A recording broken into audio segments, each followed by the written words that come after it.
Me llamo Mimi. I love London.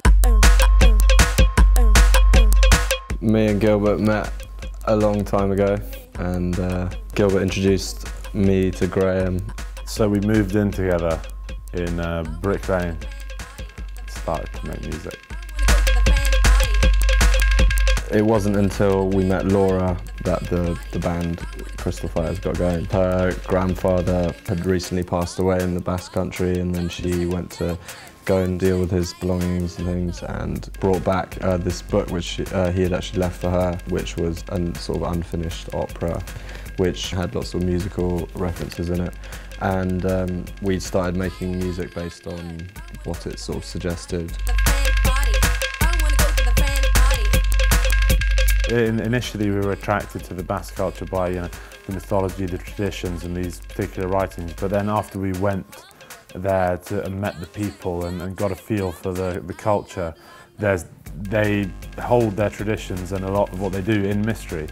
And part of us trying to be influenced by Basque music and to use Basque music was to try and not only use the instruments and the melodies, but to try and embody our perception of their culture and the feel of what they do. So like mystery's always been like at the key of music we make. Swallowing it all down whole, I'm in my body so they kinda come and take my soul. We can define our music as, I don't know, folk-tronica or emo-tronic as we used to call it, or baile punk or whatever.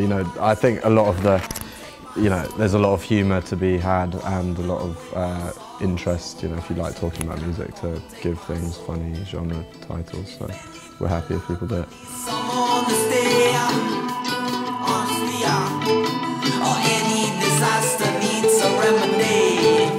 In the beginning, we started playing these acoustic instruments on top of our own tracks and mixing it with dance stuff, and it did immediately have this unique sound, just because not that many dance producers are actually sitting down to record a few strums.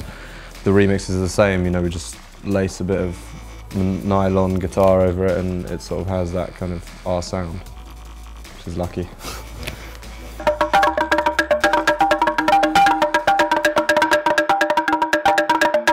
Where we were today was just to pick up a couple of pieces of wood which we use for our Txalapartas, which is a sort of ancient Basque instrument. They communicated across the hills and became a sort of instrument over time. And that was one of the initial instruments that we were really interested in. And once we actually tried it, the sound on dance music was really amazing, this natural sort of tone. If you play it one way, laying down, it'll be one tone. But the whole point is you're not supposed to tune them, you're just supposed to it's a rhythmical device. Choice I could, rejoice I could take the choice I took to take the choices out of your hands and put them in my hands. I don't know if we're sort of ready to immediately, sit back and say, oh yeah, we're just players to the song. We still really enjoy being deeply involved, be it from the visual side or the videos, the artwork, all the way through to the production and the character of the tracks. Yeah. Maybe one day we'll go to rehab or back to Argentina. I think the industry right now is a funny place to be a part of. It's exciting in many ways because something needs to happen soon for it to kind of get back on track.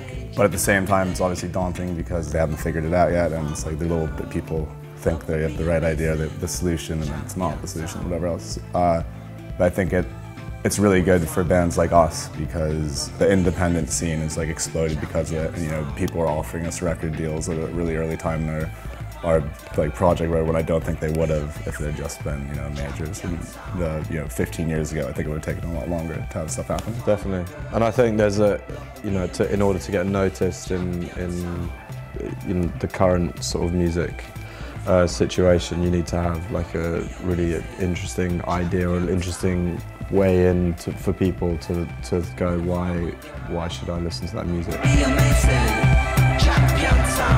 A lot of time with these interviews, people keep on asking all these questions, and sometimes it gets away from the point that just trying to have fun. Find my girl, love will be amazing. Champion sound.